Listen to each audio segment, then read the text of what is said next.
안녕하세요 여러분, 저는 가찡입니다. 오늘은 유인줄에 대해서 알려드리려고 영상을 만들어 봤어요. 줄을 선택하는 방법과 유인줄을 만드는 방법, 그리고 유인줄을 유인 집게로 거는 방법을 알려드릴게요.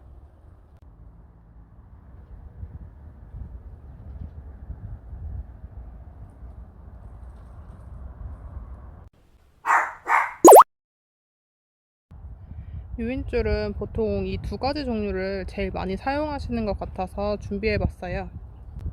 제일 먼저 이렇게 유인끈이라고 적혀 있는 끈이 있는데, 검은색이랑 흰색 이제 두 가지 색상으로 나오고 있어요. 옆에 있는 줄과의 차이점이라고 보면, 이건 약간 이렇게 비닐같이 반질반질하고 바스락바스락 거리는 줄이고, 이거는 이렇게 생긴 재질로 튼튼한 줄이에요. 우선 가성비로 제일 저렴한 유인끈부터 알려드릴게요. 이 유인끈 같은 경우는 흰색이랑 검은색 두 가지 색상으로 나와 있고, 가격이 한 6,000원, 7,000원 정도로 되게 저렴해요. 한번 사용하고 버릴 요량으로 저렴한 거 찾으시는 분들은 이걸 사용하시는 분도 있고, 주변 농가에서 보면은 간혹 토마토 하시는 분들도 이걸로 사용하시는 분도 있고, 아니면 이제 노지에서 고추 키울 때 고추 지지대에 옆에 가로로 이렇게 끈 할 때 사용하시는 분들을 많이 봤어요. 이거는 이제 가격이 저렴하니까 그냥 부담 없이 처음 사용하시는 분들이 한번 쓰고 버릴 일회용용으로 사용하시면 될 것 같고, 뭐 주말 농장이라던가 텃밭에서 사용할 예정인데 굳이 비싼 게 필요 없으니까 저렴한 걸로 그냥 사용하고 버리고, 뭐 다시 심을 때 또 자르고 새 걸로 이러면 될 것 같아요. 두 번째 제품은, 저는 이 유인끈을 철물점에서 CC론이라는 걸로 구매를 했고, 이렇게 얇은 줄이 있고 이거보다 조금 더 굵은 줄이 있어요. 굵은 줄이 좀 더 미터 수가 작고 얇은 줄이 더 긴데, 가격은 똑같이 한 3만원대에 구매를 했어요. 저는 매년 토마토 농사를 짓기 때문에 할 때마다 만들고 걷고 하는 게 아니라, 한번 만들어 놓고 나면 잘 유인줄을 포개서 위에다가 묶어 놨다가 그 다음 연도에 또 쓰고, 아니면 후작 때 또 사용하기 때문에 좀 튼튼하고 오래 사용할 수 있는 유인줄을 사용했습니다.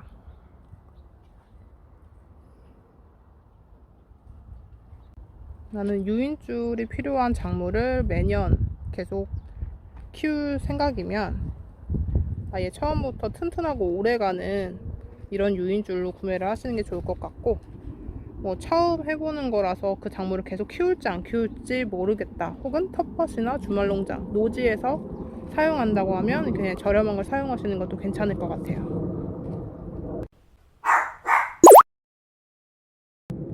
유인줄 같은 경우는 보통은 이렇게 유인 거리를 따로 구매를 해서 사용을 합니다. 유인 거리 같은 경우는 모양이 조금씩 다른데, 저는 두 가지를 사용해 봤는데 이렇게 생긴 게 좀 더 좋은 것 같아요. 여기 안에다가 유인줄 거리를 넣고 한 번 더 이렇게 감아줄 수 있는 공간이 넓고, 위에서 이렇게 줄을 할 때 딱 고정이 되기 때문에 이렇게 한 줄에 하나씩 놨을 때 바람이 불어도 잘 움직이지 않아서 좋더라고요. 일단 이 유인줄 거리를 하기 전에 유인줄 끈부터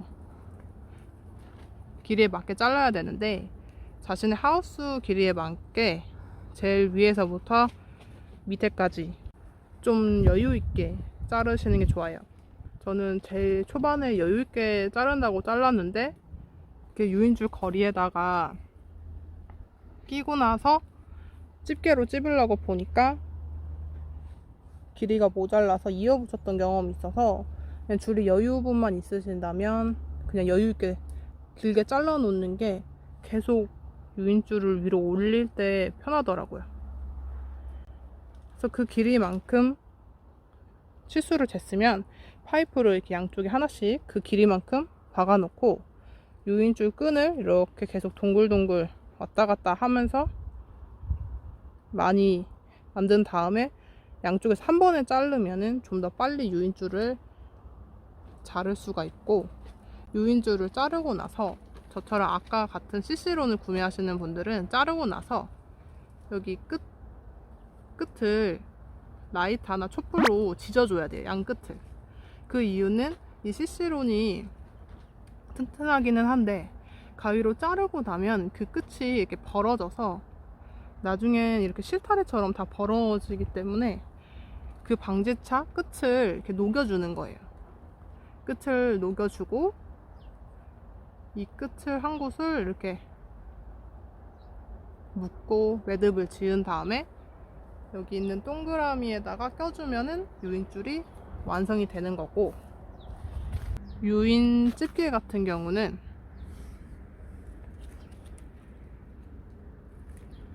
화방이 아니라 입 밑에다가 찝어주는 게 제일 좋아요.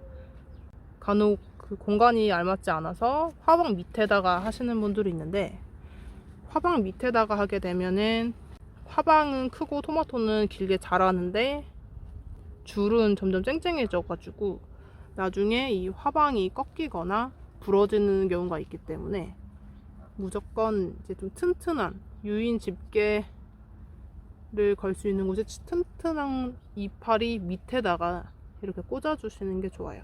이거는 이제 유인 집게를 어떻게 하냐에 따라서 다른데, 유인 집게가 여유가 많고 나는 그냥 빨리빨리 해야 되는 상황이라면 유인 집게를 뭐 4개, 5개씩 꽂으시면 뭐 빠르고 좀 더 쉽게 하실 수가 있는데, 저처럼 좀 가성비를 생각하시는 분들은 집게를 뭐 많이 쓰면 2-3개 정도 사용하시기 때문에 초반에 지지를 잘 해놓고 중간 부분에 한번 찝어주고, 더 자라게, 저는 지금 4단 정도 자라고 있는데 더 자라게 되면 중간에 한번 이 줄을 이렇게 말아줄 거예요. 근데 마는 것도 역시 이렇게 화방이 있는 곳이 아니라 화방 위로 이렇게 해서 감아줘야 돼요. 화방 밑으로 감게 되면은 그 유인줄에 꽃이 부러지는 경우가 많기 때문에 중간 정도의 화방을 지나서 한번 말아주고 나면 이 밑에 있었던 처음에 집어놓은 집게를 다시 저 위로 올려주고, 그 다음에 더 크고 나면 이걸 다시 올려주고, 이런 식으로 차츰차츰 유인줄을 만들어 주시면 됩니다. 그쯤 키우고 나면 보통 뭐 1단이나 2단에 있는 거를 수확을 하고 있을 시기여서 밑에서 크게 지지를 해주지 않고 중간부터 위에를 잘 해주면은 토마토가 떨어지지 않게 잘 유인줄에 걸려 있기 때문에 그렇게 사용하시면 될 것 같습니다. 지금까지 유인줄을 고르는 방법과 유인줄 자르는 방법, 그리고 유인줄 거리를 유인줄 집게를 이용해서 어떻게 유인을 하는지를 알려드렸고요. 다음 영상에서 또 뵐게요. 안녕.